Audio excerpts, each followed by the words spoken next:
things go wrong, as they sometimes will, when the road you're trudging seems all uphill, when your funds are low and your debt is high and you want to pay but you have to sign, don't give up. Though the peace seems low, you may succeed with another blow. Often the goal is nearer than it seems to a faint and faltering man. Often a struggler has given up when he might have captured the victor's cup. And he learns too late, when the night comes down, how close he was to the golden crown. In that poem, don't quit. It's been a part of my whole life. You know how many people say, God, I wish I had. Boy, I should have. It's too late. Do it. Never say, I wish I had, or I should have. If you never say those two words, you're going to be the most successful parent, sibling, spouse that you can ever be, because you would have done all that you can do. Floyd Little was born in New Haven, Connecticut. Even though he didn't have an easy childhood, growing up in the 1940s shaped the man he is today.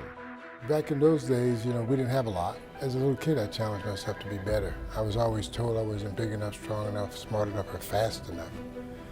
And I think those are the words that really inspire me to do great things. Because when you're told you can't do something, and I've always believed that I'm the only person can limit me. You can't, so how can you know what I can do?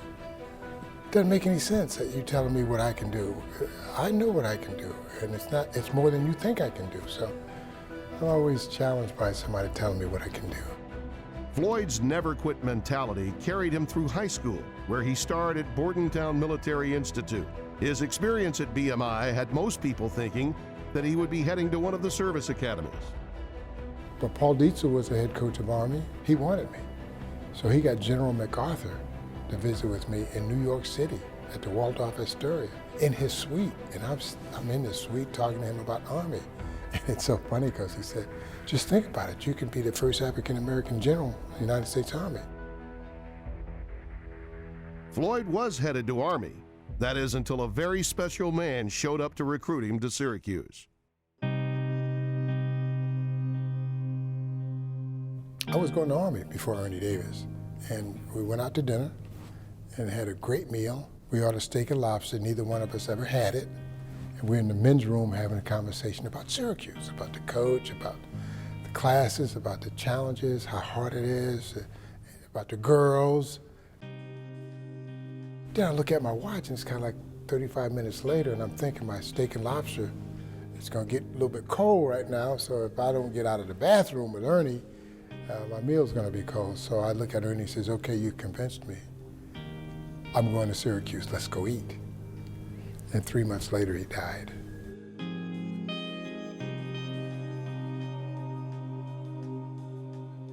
Somebody said, did you hear?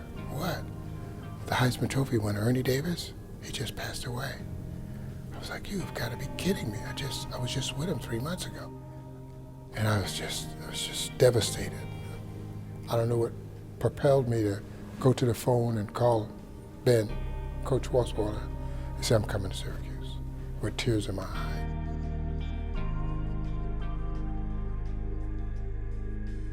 So I wanted to kind of pattern myself after what he could have been.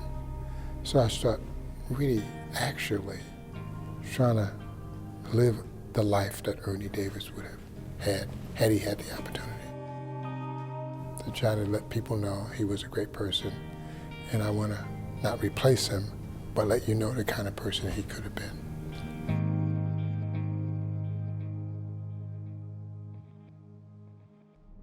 And Floyd did just that. He followed in the footsteps of the legendary running backs that preceded him, helping to establish one of the most unique traditions in college football.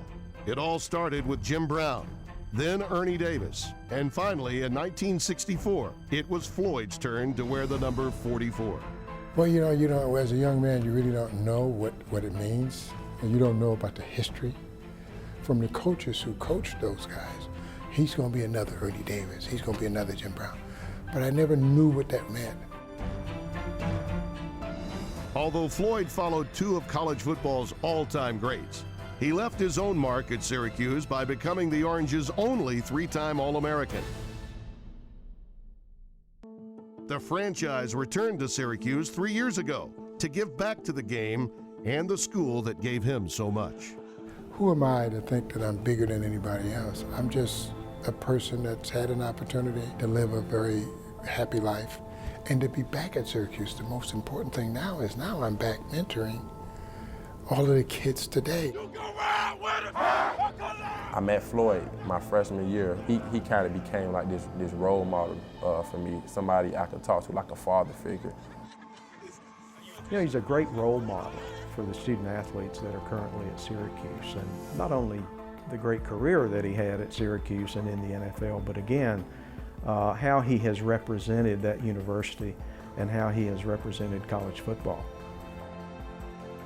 I want to share the knowledge and experience that I've gained over the 71 years I've been on this earth, to let people know that I'm just a person who's had the opportunity to go to Syracuse, to play for the Denver Broncos, to come back to Syracuse 44 years later.